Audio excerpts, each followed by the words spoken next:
Yeah, another problem with all the unreleased stuff is we don't really have they're mostly just like recordings from cassettes and stuff, or some of them, or I have a few of the cassettes, and a lot of them are just like, I don't know how many.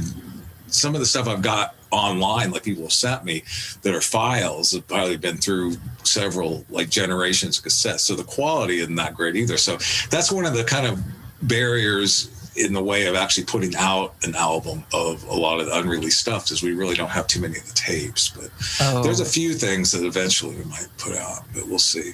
Yeah, so you don't even have access to those no, well, multi-track?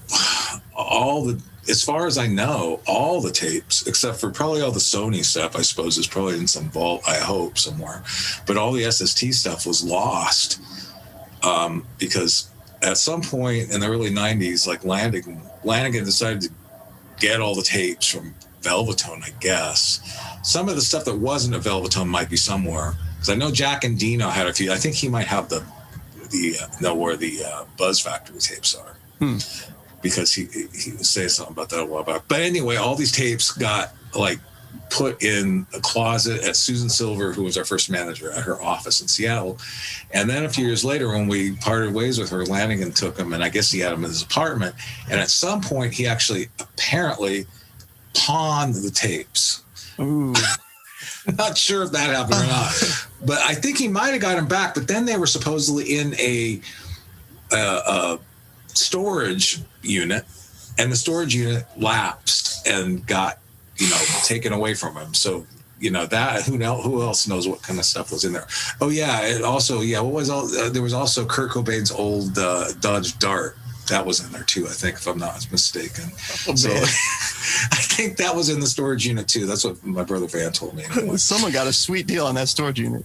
So those tapes are either just dead, gone, disappeared, or something. The multi-tracks, which kind of sucks, because it would be nice to be able to remix some of that stuff. But, for sure. Possibly remastering is a possibility. I don't know how much difference that would make. The stuff was all on 8-track from Velvetone, the stuff we recorded in Ellensburg.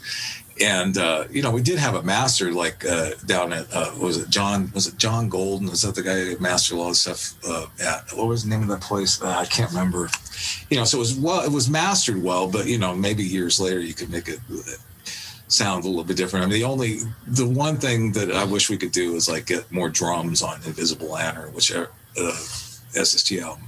Everyone says that, but on the other hand, that's the way we wanted it. Me and Mark wanted it that way, because we were like trying to get really loud vocals and really loud guitar both at the same time, and it just sort of suffered. The drums are really great. I mean, there's great drumming on that album. The bass is pretty low too. Maybe you could fix that in the mastering. I don't know. And there's so many techniques now you can do that just weren't available.